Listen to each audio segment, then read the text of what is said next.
Now the famine was severe in the land, and it came to pass when they had eaten up the grain which they had brought from Egypt, that their father said to them, Go back, buy us a little food.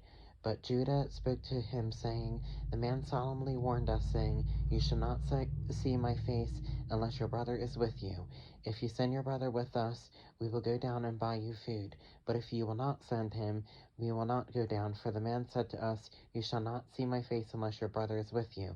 And Israel said, Why did you deal so wrongly with me as to tell the man whether you had still another brother? But they said, The man asked us pointedly about ourselves and our family, saying, Is your father still alive? Have you another brother? And we told him according to these words. Could we possibly have known that he would say, Bring your brother down? Then Judah said to Israel his father, Send a lad with me, and we will arise and go, that we may live and not die, both we and you, and also our little ones. I myself will be surety for him. From my hand you shall require him. If I do not bring him back to you and set him before you, then let me bear the blame forever. For if we had not lingered, surely by now we would have returned the second time. And their father Israel said to them, If it must be so, then do this. Take some of the best fruits of the land in your vessels, and carry down a present for the man, a little balm and a little honey, spices of myrrh, pistachio nuts and almonds. Take double money in your hand, and take back in your hand the money that was returned in the mouth of your sacks. Perhaps it was an oversight. Take your brother also, and arise, go back to the man, and may God Almighty give you mercy before the man, that he may release your other brother and Benjamin. If I am bereaved, I am bereaved. So the men took that present and Benjamin, and they took double money in their hand, and arose and went down to Egypt, and they stood before Joseph. When Joseph saw Benjamin with them, he said to the steward of his house, Take these men to my home, and slaughter an animal, and make ready, for these men will dine with me at noon. Then the man did as Joseph ordered, and the man brought the men into Joseph's house.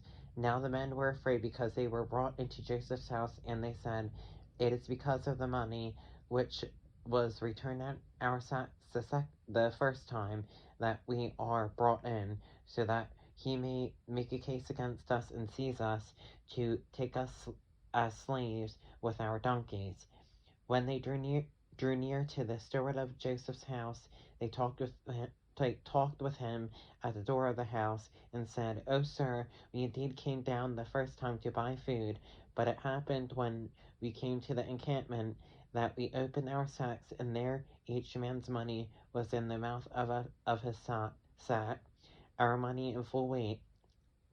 So we have brought it back in our hand, and we have brought down other money in our hands to buy food. We do not know who put our money in our sacks." But he said, "Peace be with you. Do not be afraid. Your God and the God of your father has given you treasure in your sacks. I had your money."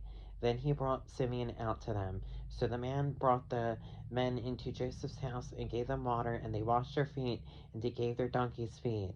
Then they made the present ready for Joseph's coming at noon, for they heard that they would eat bread there. And when Joseph came home, they brought him the present which was in their hand into the house, and bowed down before him to the earth. Then he asked them about their well-being, and said, "Is your father well, the old man of whom you spoke? Is he still alive?" And they answered, "Your servant our father is in good health. He is still alive." And they bowed their heads down and prostrated themselves. Then he lifted his eyes and saw his brother Benjamin, his mother's son, and said, "Is this your younger brother of whom you spoke to me?" And he said, "God be gracious to you, my son." Now his heart yearned for his brother. So Joseph made haste and sought somewhere to weep, and he went into his chamber and wept there. Then he washed his face and came out, and he restrained himself and said, "Serve the bread." So they set him a place by himself, and then by themselves, and the Egyptians who ate with them by themselves, because the Egyptians could not eat food with the Hebrews, for that is an abomination to the Egyptians. And they sat before him, the firstborn according to his birthright, and the youngest according to his youth. And the men looked in astonishment at one another. Then he took servings to them from before him, but Benjamin's serving was 5 times as much as any of theirs.